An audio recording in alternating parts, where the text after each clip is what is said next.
A culpa pela pandemia de coronavírus no mundo tem nome e sobrenome. É do Partido Comunista Chinês. E se você ainda tem alguma dúvida a esse respeito, precisa chegar até o final desse vídeo. Não, a China não criou o novo coronavírus em laboratório. Esqueça as teorias da conspiração. O novo coronavírus é uma tragédia anunciada. E para entender exatamente como isso aconteceu, é preciso primeiro visualizar essa história em ordem cronológica, numa linha do tempo. De acordo com oficiais chineses, o primeiro caso de Covid-19, o nome científico da doença respiratória aguda causada pelo coronavírus da Síndrome Respiratória Aguda Grave 2, aconteceu no dia 17 de novembro de 2019. E o primeiro indivíduo a testar positivo para a doença apresentava sintomas no dia 8 de dezembro de 2019. A falta de condições sanitárias de um mercado de animais silvestres em Wuhan, prática comum num país que não oferece segurança alimentar, foi fundamental para o surto. Só depois do novo coronavírus dar as caras, tardiamente, o próprio governo chinês prometeu acabar com a prática. A contaminação era previsível. Um artigo publicado em 2007 por médicos de Hong Kong já alertava que havia reservatório de coronavírus em morcegos e que o hábito do sul da China de comer mamíferos exóticos era uma bomba relógio. Mas não se engane, essa bomba não se resume à vigilância sanitária. A China é uma ditadura sem liberdade de expressão, de imprensa, política e religiosa, com oposicionistas e ativistas de direitos humanos reiteradamente presos, torturados e condenados a campos de trabalho forçado. Nada disso é opinião, ideologia ou ponto de vista. Foi nesse país, governado pela maior ditadura do planeta, capaz de controlar mais de 1 bilhão e 300 milhões de pessoas, que o novo coronavírus se espalhou. E não dá para dizer que a experiência da China com doenças respiratórias é exemplo para o mundo. Há míseros 18 anos, as informações sobre um outro coronavírus, a SARS, já haviam sido reprimidas pelo governo chinês, condenando centenas de pessoas à morte. Tardiamente, o próprio Partido Comunista admitiu os erros e demitiu o ministro da Saúde e o prefeito de Pequim. Disse que a história serviu como lição. Não serviu. Mas não é difícil entender por que esse cenário acontece. Como a principal preocupação de uma ditadura é com a estabilidade do regime político, com a manutenção do poder de seus principais figurões e não com o bem-estar da população, sem enfrentar grandes resistências, líderes autoritários têm incentivos para negligenciar problemas que afetam sua imagem. Foi exatamente isso que aconteceu na China com o novo coronavírus. No dia 30 de dezembro de 2019, quando a Covid-19 adoeceu 7 pacientes em um hospital de Wuhan e um médico, Li Wenliang, tentou avisar outros médicos do problema, a polícia chinesa o obrigou a assinar uma declaração de que seu aviso constituía, abre aspas, comportamento ilegal. Li Wenliang e outros 7 médicos de Wuhan foram obrigados a assinar um documento admitindo, abre aspas, espalhar mentiras. Foi negligência a céu aberto. Entre o início de dezembro e meados de janeiro, o Partido Comunista Chinês minimizou o surto a um mero problema local, limitado a um pequeno número de clientes de um mercado de Wuhan, restrito a alguns poucos pacientes. Qualquer que fosse a causa da doença, não era nada parecido com SARS. O problema é que tinha tudo a ver com SARS. No dia 26 de dezembro de 2019, um técnico de um laboratório contratado por hospitais de Wuhan disse que sua empresa recebeu amostras de pacientes da cidade e chegou a uma conclusão impressionante. Elas continham um novo coronavírus com uma similaridade de 87% com a SARS. 2 dias antes, uma amostra do novo coronavírus retirada de um paciente foi enviada a um laboratório para o sequenciamento do genoma. Os resultados ficaram prontos no dia 27, mas as autoridades de Hubei, a província onde fica a cidade de Wuhan, ordenaram que ela fosse simplesmente destruída. Em pleno mês de janeiro, a polícia chinesa ainda controlava as informações, tratando o novo coronavírus como um mero boato. Em Wuhan, esse era o discurso oficial. A polícia apela a todos os internautas para não fabricarem rumores, não espalharem rumores, não acreditarem em boatos. E aqui cabe um parêntese. O Partido Comunista Chinês promove o maior ato de restrição à liberdade de expressão da história da humanidade.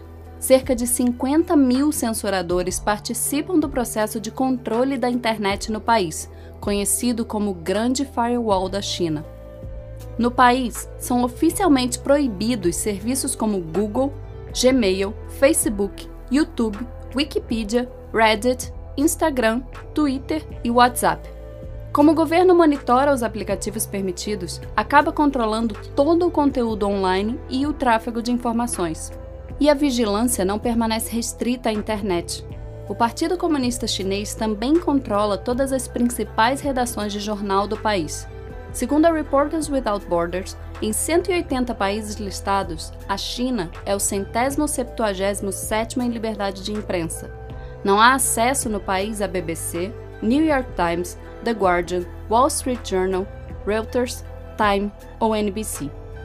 Controlando a internet e os veículos de imprensa, o Partido Comunista Chinês não teve qualquer dificuldade em atrapalhar o fluxo de informações da população sobre o coronavírus, colaborando ativamente para que o surto se transformasse numa pandemia. Li Wenliang, um médico whistleblower citado há alguns minutos nesse vídeo, só foi liberado da prisão no dia 3 de janeiro de 2020, depois que assinou um documento assumindo a prática de atos ilegais. Li contou à CNN que sua família se preocuparia se ele perdesse a liberdade. Como consequência da exposição ao vírus, isolado no trato de seus pacientes, Li acabou contraindo o novo coronavírus e falecendo aos 34 anos. Outro médico, Wang Guangbao, admitiu mais tarde que a especulação sobre um vírus semelhante a SARS era forte nos círculos médicos no início de janeiro desse ano, mas que as detenções dissuadiram muitos, inclusive ele próprio, de falar abertamente a respeito. E a comunidade médica não foi a única classe acossada pelo Partido Comunista. A imprensa independente, escassa no país, também sofreu represálias. Em fevereiro, 2 jornalistas chineses, Fang Bin e Shen Qiuxi, desapareceram depois de trabalharem na cobertura do coronavírus em Wuhan e denunciarem as supressões de informações e as ameaças do governo. Qiuxi entrou no topo da lista da One Free Press Coalition. A China só declarou emergência no longínquo dia 20 de janeiro. Quando Wuhan foi isolada 3 dias depois, já era tarde. O vírus estava sendo espalhado por todo o país, levado pelos 400 milhões de chineses que se preparavam para viajar para comemorar o Ano Novo Lunar, pronto para alcançar os 4 cantos do planeta. Durante quase 2 meses, enquanto o vírus se alastrava, o Partido Comunista Chinês aprisionou e intimidou médicos e jornalistas, controlou o fluxo de informação, minimizou os riscos do surto, não ampliou leitos de UTI, nem combateu mercados silvestres. Xi Jinping, o presidente da China, secretário-geral do Partido Comunista Chinês, comentou publicamente pela primeira vez sobre o novo coronavírus apenas no dia 20 de janeiro, mas já no dia 7, quase 2 semanas antes, durante uma reunião do partido, ele admitiu num discurso interno conhecimento do, abre aspas, novo coronavírus. Nesses 13 dias, enquanto negava o surto, o Partido Comunista Chinês organizou 2 grandes reuniões em Hubei e reuniu mais de 40 mil famílias num banquete em massa em Wuhan, na tentativa de bater um recorde mundial. Xi Jinping poderia ter evitado a pandemia. Apenas no dia 4 de fevereiro, assim como no episódio com a SARS em 2002, o Partido Comunista admitiu suas falhas, deficiências e dificuldades na resposta à epidemia e prometeu, abre aspas, melhorar nossas habilidades em lidar com tarefas urgentes e perigosas. Mas mesmo 2 meses depois do surto começar, depois da Organização Mundial de Saúde pedir repetidamente às autoridades chinesas dados sobre as condições clínicas dos médicos e enfermeiros de Wuhan, o governo chinês ainda tinha dificuldade em ser transparente com a comunidade internacional. Repetindo as trapalhadas do Politburo soviético no acidente nuclear de Chernobyl em 1986, o Partido Comunista Chinês é indiscutivelmente o grande responsável por negligenciar um surto em tão local, reiteradamente ignorado pelas autoridades, transformando o novo coronavírus numa pandemia global. Reprisando os erros da SARS em 2002, a ditadura chinesa deixou o mundo novamente à mercê de seus caprichos, pagando por suas irresponsabilidades, sem nenhuma garantia de que tenha condições de combater exemplarmente novos surtos nos próximos anos, capazes de dizimar populações inteiras. É exatamente por isso que a culpa pelo novo coronavírus tem nome e sobrenome, e que se há outros líderes políticos negligenciando e sabotando o combate ao surto, é tão importante responsabilizar os principais autores políticos dessa pandemia. Ela nasceu no coração do Partido Comunista Chinês. Inúmeras pessoas inocentes morrerão nas próximas semanas graças à ineficiência de uma ditadura.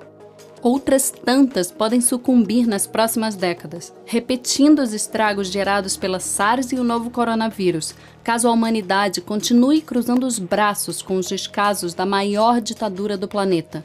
A história será implacável.